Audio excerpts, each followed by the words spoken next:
Kegemukan pada anak atau obesitas anak adalah masalah kesehatan yang semakin mengkhawatirkan di seluruh dunia.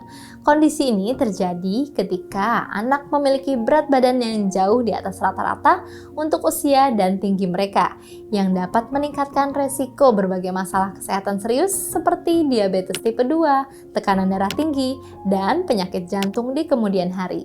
Hari ini bersama saya Dr. Gama di channel Kata Dokter, kita akan bahas tentang topik ini untuk menjaga pertumbuhan dan perkembangan anak yang sehat.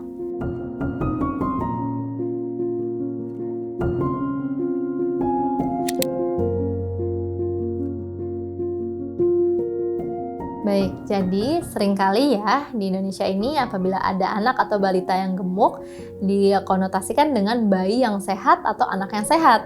Sebenarnya gemuk tidak selalu sehat. Kita harus mencari tahu berapa sih sebenarnya ideal berat badan pada anak tersebut. Nah, kita memiliki beberapa kurva yang bisa digunakan untuk menarik titik tumbuh kembang anak. Yang digunakan adalah kurva WHO, di mana pada kurva ini kita bisa membandingkan berat badan sesuai dengan usia, berat badan sesuai dengan tinggi badan, indeks massa tubuh berdasarkan usia. Pada anak-anak yang memiliki plot atau titik dengan kurva di atas plus 2 standar deviasi, itu bisa dikategorikan masuk dalam kategori overweight bahkan obesitas. Jadi, para orang tua harus memplot berat badan anaknya pada buku KIA atau buku PINK yang diberikan oleh bidan atau dokter. Nah, apabila batas berat badan tersebut sudah melebihi angka plus 2, tentunya hal tersebut perlu menjadi perhatian karena beberapa penyakit dapat mengintai pada anak-anak dengan obesitas atau kelebihan berat badan.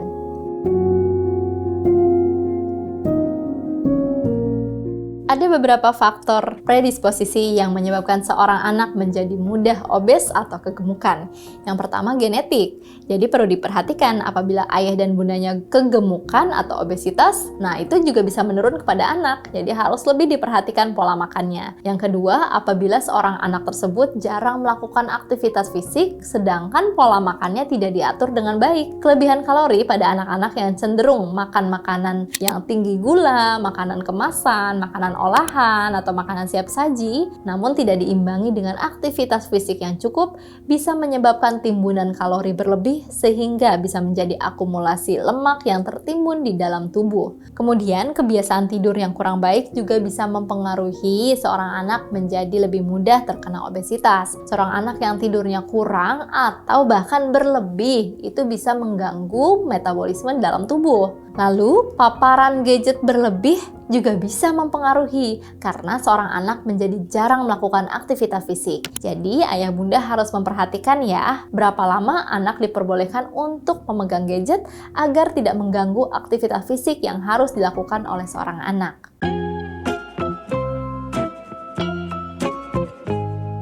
Komplikasi penyakit yang bisa muncul pada anak dengan obesitas sebenarnya tidak berbeda jauh pada pasien-pasien usia dewasa, yaitu resiko penyakit diabetes, kemudian resiko penyakit hipertensi, resiko penyakit jantung dan kardiovaskuler pada usia muda, resiko penyakit stroke, juga beberapa komplikasi penyakit pada organ bisa menjangkiti seorang anak.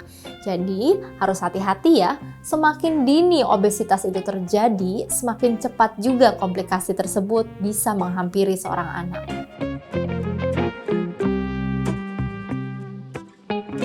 Nah, jadi jika seorang anak sudah memasuki tahap obesitas, perlu diperhitungkan berapa kalori yang sebenarnya dibutuhkan, sehingga asupan makanan harian tidak melebihi kalori yang dibutuhkan selama satu hari tersebut. Tentu harus berkonsultasi dengan ahli gizi. Lalu, pola makan dengan gizi seimbang. Pertama, asupan karbohidrat. Karbohidrat yang dibutuhkan oleh anak adalah karbohidrat yang kompleks, seperti nasi merah dan gandum. Lalu, konsumsi protein sangat penting bagi anak karena berfungsi sebagai pertumbuhan. Namun, protein yang dibutuhkan tentunya protein dengan kadar rendah lemak dan bukan protein olahan atau protein kemasan. Yang dibutuhkan adalah dada ayam, kemudian juga daging merah tanpa lemak, dan beberapa protein nabati seperti kacang-kacangan. Kemudian, lemak juga tetap dibutuhkan ya, namun dengan kadar yang minim dan bersumber dari lemak-lemak nabati seperti almond, kacang, lalu satu juga lemak yang bersumber dari buah alpukat. Sayur dan buah harus diperbanyak karena dengan serat yang tinggi dan vitamin yang tinggi, pencernaan anak akan menjadi lebih baik dan proses defekasi atau buang air besar menjadi lebih lancar. Jadi racun-racun yang harus dikeluarkan oleh tubuh bisa secara rutin dikeluarkan dengan baik sehingga memperlancar proses metabolisme dalam tubuh. Jangan lupa, orang tua juga harus meningkatkan aktivitas yang baik pada anak. Ajak anak-anak berolahraga, ajak anak-anak untuk melakukan aktivitas yang melibatkan gerak otot. Jangan terlalu lama duduk diam, apalagi menggunakan gadget berlebih. Ayah bunda juga harus memberikan edukasi bahwa pola hidup sehat sudah harus dijalankan sedari dini kepada anak.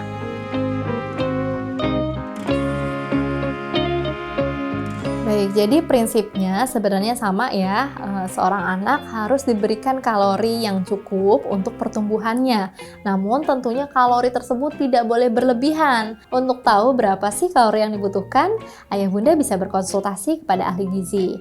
Nah, dari kalori yang dibutuhkan tadi harus diatur nih makanan-makanan apa saja yang boleh dikonsumsi oleh anak. Tidak boleh dibiarkan anak dengan konsumsi makanan yang tidak sehat seperti makanan olahan, makanan siap saji, kemudian fast food, lalu makanan dari olahan seperti makanan kemasan, makanan kaleng. Jadi anak lebih baik diberikan makanan yang alami. Jika anak lebih suka jajan-jajanan di luar yang mengandung gula yang tinggi atau garam natrium yang tinggi, lebih baik orang tua mencegah sedari dini daripada sudah terjadi ketergantungan karena makanan yang tinggi asupan gula, tinggi asupan natrium, dan tinggi asupan lemak bisa menyebabkan penyakit obesitas atau overweight lebih mudah terjadi pada seorang anak. Kegemukan pada anak adalah masalah yang serius dan kita sebagai orang tua dan pengasuh wajib memberikan perhatian khusus terhadap hal ini. Dengan memberikan kebiasaan yang sehat, kita bisa menjaga anak-anak untuk hidup lebih sejahtera dan terhindar dari resiko penyakit di masa depan. Nah, Sobat Kata Dokter, kalau kamu nonton sampai habis, jangan lupa tinggalkan emoji ini di kolom komentar. Kamu berhak sehat, jangan sampai sakit berlanjut. Saya Dr. Gama, kita bertemu lagi di episode berikutnya. Bye!